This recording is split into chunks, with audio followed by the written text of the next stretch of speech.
Pada bagian keempat dalam rangkaian kisah perjalanan Marco Polo, melanjutkan kisah Marco Polo dengan seorang penulis yaitu Rustichello da Pisa, dengan pertemuan keduanya di tempat yang tak terduga yaitu di sebuah penjara.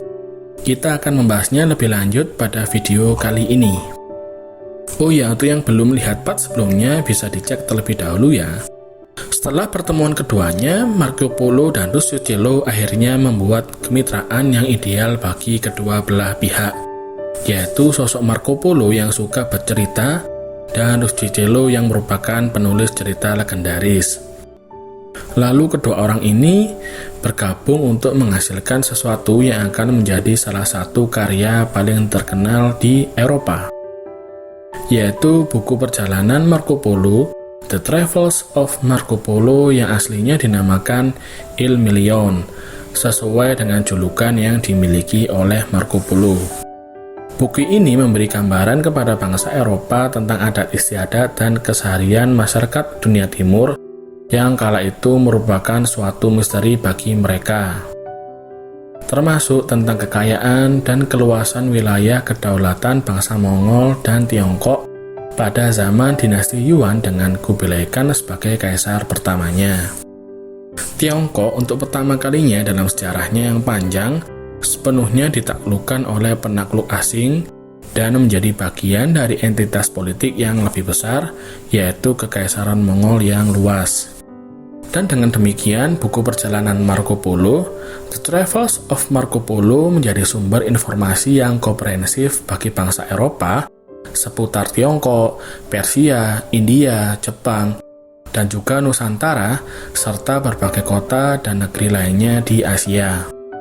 Dan juga dalam buku The Travels of Marco Polo menggambarkan kekayaan Tiongkok seperti sutra, rempah-rempah, dan berbagai barang mewah lainnya. Dalam catatannya, Marco Polo juga membahas tentang teknologi maju yang ia temui di Tiongkok, seperti penggunaan uang kertas, pembangunan kanal dan jembatan, serta sistem pos yang efisien. Memang buku tersebut bukanlah termasuk mahakarya dalam sisi sastra literatur, namun isi dari buku tersebutlah yang menarik, yaitu merupakan deskripsi pertama tentang peradaban eksotis yang keberadaannya tidak diketahui sama sekali di sisi lain belahan dunia. Sejatinya kita tidaklah sendirian di muka bumi ini. Terdapat peradaban yang tak kalah luar biasanya di sisi dunia yang lain. Tidaklah berlebihan untuk mengatakan bahwa dalam banyak hal Marco Polo telah mengunjungi masa depan. Karena pada saat itu sebagian besar bangsa Eropa tidak begitu meraih banyak progres pada abad pertengahan. Sedangkan pada saat itu Tiongkok telah mencapai berbagai penemuan seperti bubuk mesiu, uang kertas, percetakan, serta pembakaran batu bara sebagai bahan bakar, dan lain-lain. Menurut beberapa sumber, Marco Polo membawa ke Venesia beberapa barang yang merupakan penemuan dari Tiongkok lainnya, seperti lensa kaca, yang dikatakan digunakan oleh Marco Polo sebagai kacamata di usia tuanya untuk membantu meningkatkan daya bantu penglihatannya. Tentu, bentuk kacamata yang sebelumnya tidak pernah dilihat oleh masyarakat Eropa ini menjadi daya tarik tersendiri. Lensa kaca merupakan komponen utama yang digunakan untuk membuat mikroskop ataupun teleskop. Namun, perihal lensa kaca ini tidak pernah muncul kembali ke permukaan. Dan barulah 300 tahun kemudian, lensa muncul kembali di Eropa. Dan di samping penyebutan berbagai inovasi, Tiongkok juga menampilkan keajaiban futuristiknya berdasarkan kisah Marco Polo tentang kota Kinsai, yang disebut sebagai kota surga, yang dalam deskripsi Marco Polo terlihat seperti kota utopia. Penjabarannya yaitu, dengan keindahan serta luasnya kota Kinsai, yang juga memiliki jalur air yang luas, pada bagian kota terdapat danau dengan air yang jernih dan juga segar. Juga memiliki pantai yang panjang dengan berbagai istana yang tak tergambarkan indahnya. Bahkan setelah masyarakatnya selesai bekerja, mereka menikmati indahnya suasana kota mereka yang memukau. Marco Polo juga menceritakan mengenai kuliner yang ia makan di Tiongkok, karena nasi dan olahan berbahan nasi tidak dijumpai di Eropa. Marco Polo menceritakannya sebagai berikut. Karena ikan di danaunya makan dengan sangat cukup, ikan dari danau itu gemuk dan rasanya enak.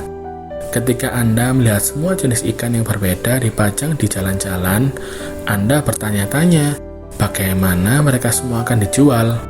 Namun hanya dalam beberapa jam, semua ikannya telah dibeli.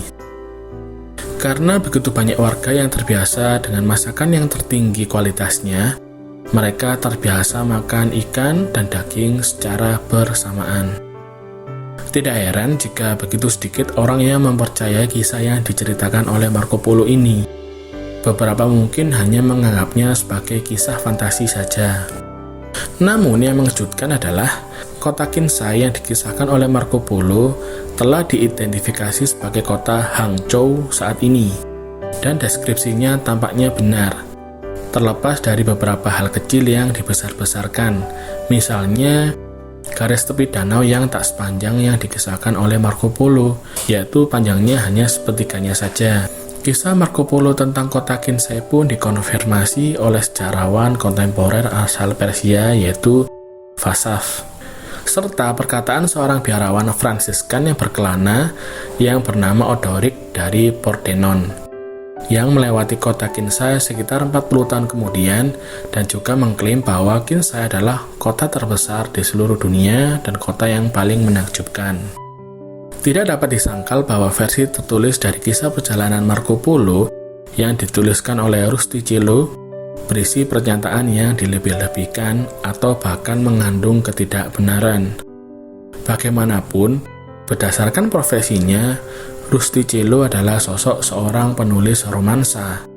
Dan karena itu, terdapat beberapa bagian elemen yang ia input sendiri sesuai sudut pandang dari Rustichello. Alasan lain untuk mempertanyakan kebenaran kisah Marco Polo bagi beberapa orang yang skeptis adalah adanya hal-hal yang sangat jelas akan dijumpai di Tiongkok, namun tidak disebutkan dalam kisah perjalanan Marco Polo yang ditulis oleh Rustichello, yaitu seperti kebiasaan minum teh bagi masyarakat Tiongkok, penggunaan sumpit, teknologi percetakan, dan tembok besar Cina yang tentunya sangat tidak mungkin tak terlihat oleh Marco Polo. Namun teori lain menyebutkan bahwasanya mungkin saja Marco Polo memang menyebutkan mengenai hal-hal tersebut, namun Rustichello menganggapnya terlalu luar biasa untuk disertakan dalam versi akhir karya tulisnya. Meskipun demikian, terlepas dari bantuan Rustichello untuk menuliskan kisah Marco Polo saat keduanya di dalam penjara, sebagian besar dari apa yang dijelaskan oleh Marco Polo dikonfirmasi oleh penulis selanjutnya. Konfirmasi mengenai kisah benar tidaknya perjalanan Marco Polo memang memakan waktu yang sangat lama, bahkan hingga beratus-ratus tahun kemudian. Karena bagian terpencil di Asia Tenggara dan Burma yang dilewati oleh Marco Polo tidak akan menemui sosok bangsa Eropa selama lebih dari 600 tahun kemudian. Buku tersebut, The Travels of Marco Polo, tetap menjadi sumber inspirasi bagi para penjelajah dan pelaut pada era di masa yang akan datang, serta membantu mengilhami banyak orang Eropa untuk menjelajahi dan melakukan perdagangan ke Asia, serta berperan dalam membuka jalur perdagangan baru antara timur dan barat. Setelah keluar dari penjara pada tahun 1299, Marco Polo pun melanjutkan usaha perdagangannya dan menjadi saudagar yang sukses.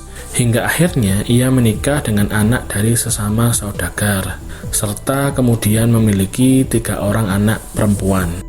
Dan sebagai penutup dari kisah perjalanan yang ditinggalkannya, pada tahun 1324 saat Marco Polo di akhir hayatnya di usia 69 tahun, ia memberitahu para pendengarnya, "Aku tidaklah menceritakan setengah dari semua yang kulihat." Oke, demikianlah rangkaian kisah Marco Polo dari part 1 hingga part 4. Semoga kisah perjalanan Marco Polo menjadi inspirasi positif bagi kita ya. See you next time. Jangan lupa like and subscribe Online Info. Terima kasih.